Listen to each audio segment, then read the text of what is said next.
welcome into the newest episode of Pat's Latest. I'm your host, Mike Gambardella, and as we ramp up towards the NFL draft, we take a look at the players who could best help Drake May on the skill position side of the ball. Two defensive stars, one new and one returning, that can really make an impact on the defensive line, and who could actually join Drake May in the quarterback room from this year's NFL draft. Before we get started, make sure you go down and subscribe for our channel. Get in the comments and let us know who you want to see the Patriots draft, not just to help the Patriots this year, but potentially your fantasy team here as well. And make sure you go back and check out our other episodes once you finish up today. We start in earnest with those skill position players that could be available for the New England Patriots, and it runs the gamut because you could have a scenario early as Travis Hunter sliding down to number 3 overall and making an impact at the wide receiver position, or the Pats could need to get a little creative and move around the draft board to actually secure a new pass catching option at wide receiver for Drake May. And obviously the top one after Travis Hunter is Ted McMillan. He has a wide range going from anywhere from number 4 down to almost number 25 in the NFL draft at this point. Him not competing, doing a lot of the drills at the combine, etc., have added to this variance, and playing for an Arizona and not a Michigan kind of helps that get moved around a little bit. So if the Patriots front office decides that's the guy, they'll have to trade back into the first round. I don't see them going early as top 10 for Tet at this point. And if you're going back, it may be easier to get further back into that first round or the top of the second where you currently are. If that is the case, there are 3 guys for me that stand out at wide receiver. For me, the number 1 would be Luther Burden, the standout from Missouri. And I know he did not have the greatest follow-up to his standout 2023 season, which had him on pace to be a top 23 pick in this draft. But I still think the tape speaks for itself. I think he can be an impact player and someone who can learn very well from Stefon Diggs from day one. If that's not the case, Trey Harris, who again has that wider variance and has seen slide almost to the 3rd round, but I think in the middle of that 2nd round could be the option for him, the standout from Ole Miss. Again, another big-bodied wide receiver, physicality, adding a presence that the Patriots do not currently have. And if that's the goal, Higgins from Iowa State, Jaden, would be the top pick for me at 6'4" and a commanding presence, one that maybe needs a little bit more seasoning and needs to be brought along a little bit slower, but could have a higher ceiling when all is said and done. Looking also at the running back position, R.J. Harvey stands out as a home run hitter from UCF. And looking around that 3rd, 4th round selection going from day 1 into day 2, I think he actually could sneak up a little bit earlier and potentially not be available for the Patriots there. And because these running backs, I think, from Ashton Ginty will be a top 10 pick, you'll see a Marion Hampton settle in towards the back end of the 1st round. And I would expect anywhere from 4 to 8 running backs being selected in the 2nd, 3rd round. So guys like R.J. Harvey, for like Quinshon Judkins from Ohio State, really for me would be a top 1, but I think comes off the board too early for where the Patriots are looking at. Cam Scatterbo, the standout from Arizona State, who really made a name for himself in the BCS playoffs. College football playoff now. I'm dating myself a bit. In that 3rd to 4th round, but I see teams coming up too early for them. We talked about Trevor Etienne being one of those guys that settles in late in the draft, that Josh McDaniels was looking for that pass catching back. Another one to add to that list would be Brashard Smith from SMU. Actually racked up 1,300 yards and 14 touchdowns last year, but more importantly, caught 100 balls over his career and would be better in that 6th to 7th round pick and really start to lock things up for the Patriots from that regard. Additionally, the 2 top tight end options are Ty Warren and Colston Loveland from Penn State and Michigan, respectively. Warren is getting talked up to pick number 5 and even a little bit for the Patriots at number 4. It could be just a little too rich for the Patriots at this time. Colston Loveland kind of falling in that same boat as a Ted McMillan, where it's that middle of the 1st round and tough to crack back into, so don't expect to hear his name called either.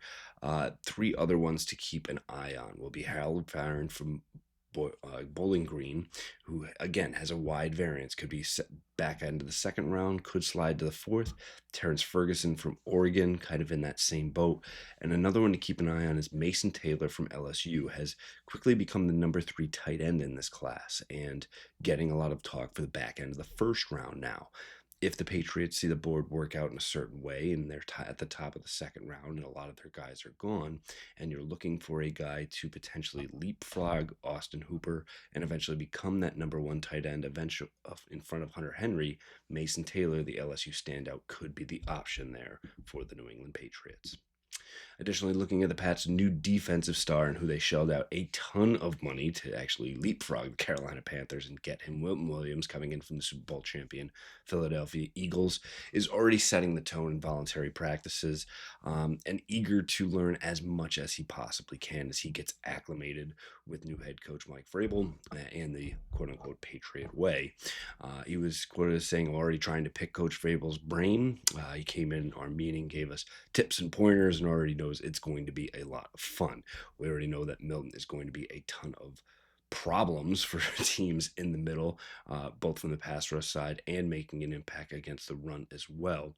And he's paid attention to what Mike Vrabel has had to say.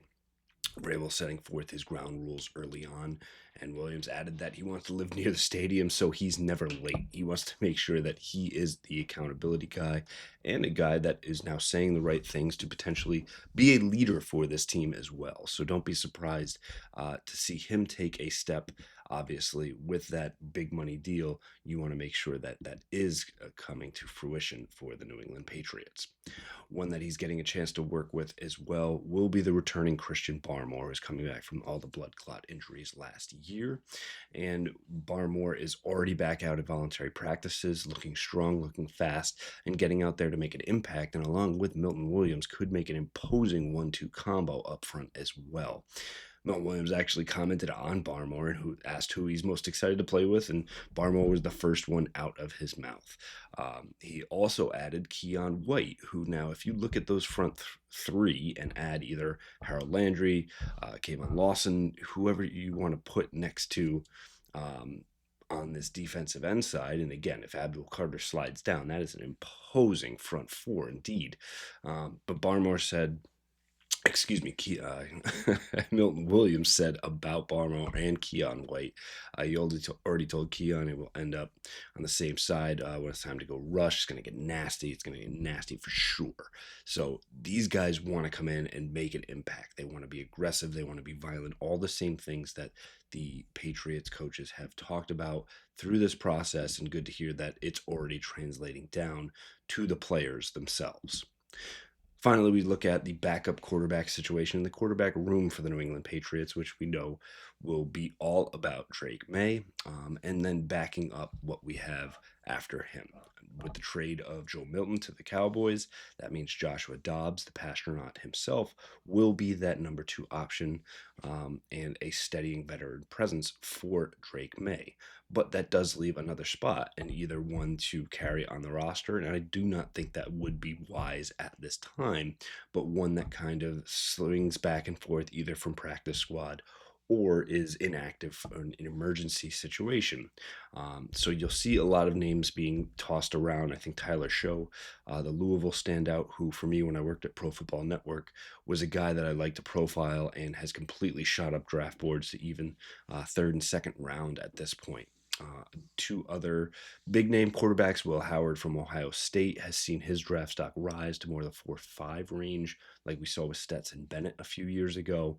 And Dylan Gabriel, who's actually named after Patriots standout former Super Bowl champion Corey Dillon, clock killing indeed, has even seen him rise up to 5th round. So looking more at the 6th and 7th round, 2 names to keep an eye on would be Seth Hennigan from Memphis, the all-time leader with 104 career passing touchdowns for the Memphis Tigers, is projected as a 7th round pick right now. And additionally, a local guy in UNH transfer, Max Brosmer, who finished up his career at Minnesota. He was the best player in FCS, hands down, at the quarterback position before transferring over to Minnesota, and acquitted himself well, through 18 touchdown passes and had double over double the amount of touchdown to interceptions at 18-6 last year, and a guy who could develop, excuse me, over time and learn both from Dobbs and from May. So a couple of guys to keep an eye on as we are inching very quickly to next Thursday's NFL Draft. Again, we'll have everything for you here on Pat's Latest, everything you need to know about the New England Patriots as it comes forth, and we get all the information on who the Pats could be targeting in the draft. Make sure you go down and get into our comments and let us know who you think they should be targeting. Give us a like if you like what you hear, and go back and check out our previous episodes. Fight on, Foxborough.